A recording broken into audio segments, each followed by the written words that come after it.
장관님, 금방 민현주 의원 질의하신 그 자료는요, 저도 좀 공유했으면 좋겠는데요. 네, 그렇게 하겠습니다. 아까 최저임금 얘기하다가 마무리를 못 해가지고 마저 할 텐데요. 제 얘기의 핵심은 생계비에 대한 검토를 하고 최저임금을 책정했으면 좋겠다 이건데, 그건 전달되었다고 생각합니다. 네네. 그런데 그 다음에 제가 여쭤본 거는, 그러면은 정부가 생각할 때 생계비가 어떤 선이 적정하냐, 제가 이런 걸 좀 여쭤보는 거고, 얼마가 적정하다 이렇게 얘기할 수 없다면, 뭐 적정한 게 아니라 최저임금과 관련해서 이야기하면 최저 생계비야 되겠죠. 뭐 꼭 정확한 표현은 아니지만 비유컨대. 그럼 그 생계비가 얼마가 돼야 된다고 생각하냐, 이걸 여쭤보는 건데요.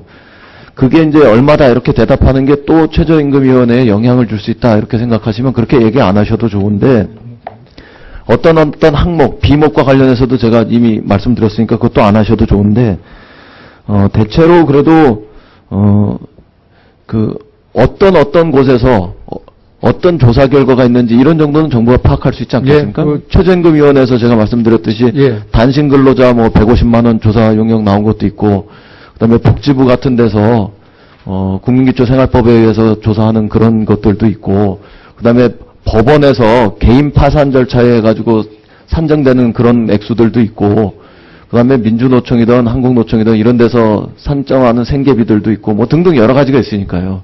그럼 그런 것들을 종합적으로 고려해 볼 때 대충 얼마 정도가 생계비가 돼야 되겠구나 이렇게 생각하실 수 있는 거 아니겠어요? 그래서 네. 그런 생계비들을 고려하지 않고 그냥 최저임금으로 가면 굉장히 진전된 문제의식임에도 불구하고, 예를 들면 아까 뭐 유사 근로자의 뭐 임금분이라든가, 아니면 특히 장관님 강조하고 계시는 소득격차분, 이런 것들이 굉장히 진전된 문제의식임에도 불구하고 현실과 동떨어진 이런 액수가 나올 가능성이 높다 이거죠. 그러니까 당장 예를 들면 어떤 거냐면, 여러 가지 고려하셔서 7.1% 해서 5,580원 만들어 놓으셨고, 작년보다 우리가 더 많이 얘기해서 올해는 그거보다 더 인상률을 가져갈 수도 있는데, 그러나 우리의 최저임금의 기준이 절대적으로 약해가지고 기본적인 생계비에도 못 미치는 이런 최저임금이 나올 수 있겠죠. 이제 이런 문제들을 해소하는 노력. 그래서 실질적인 지금 현실의 임금하고, 그 다음에 이렇게 제도적으로 혹은 정책적으로 이렇게 상승시켜가는 임금분하고 이렇게 격차가, 이 간극이 높은 거를 좁혀가는 거, 이런 노력을 우리가 하는 것이 사실은 최저임금의 실질적 효과를 만들어내는 거 아니겠느냐, 이런 질의였어요, 제가.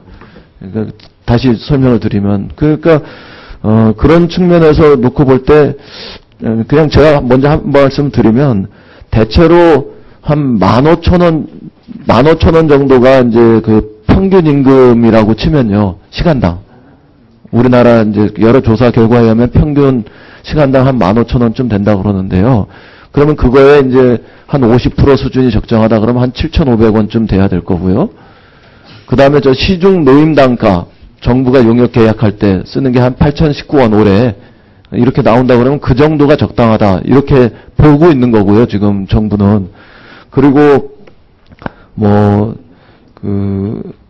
최저임금위원회에서 지금 이야기했던 15,000원 이렇게 하면 그것도 시간당 환산하면은 그것도 한 7,000원 혹은 8,000원 요 정도 선에서 이렇게, 제가 지금 정확하게 계산을 못하겠습니다만 한 7,000원, 8,000원 선에서 7,500원 정도 선에서 있을 것 같고, 그러니까 대략 우리가 지금 5,580원하고 7,500원, 8,000원하고는 상당히 2,000원 이상의 이런 갭이 있는 거예요.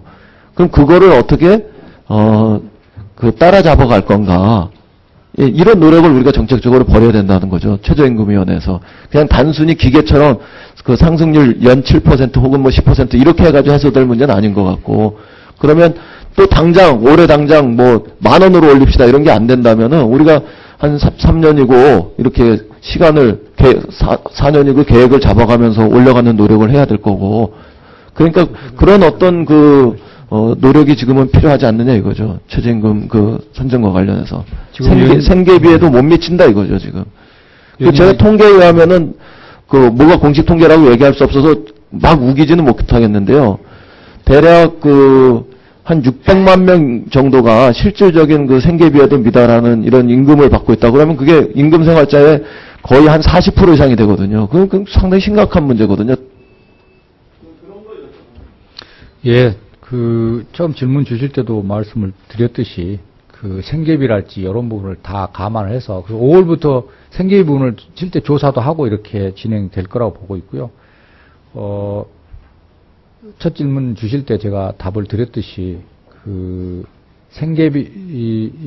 생계비를 회수하는 방법이 최저임금을 주가 되겠지만 거기에 보완할 수 있는 EITC 제도나 이런 부분도 함께 한다는 말씀을 드리고요.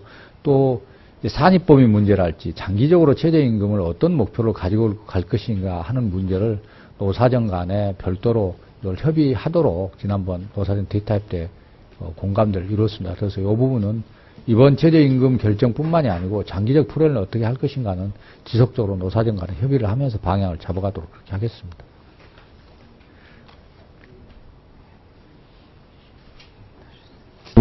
최저임금위원회에서 이제 또 다른 순간에 또 다른 기회에 여기 참여하시면 저희가 다시 또 자세히 여쭤볼 텐데요.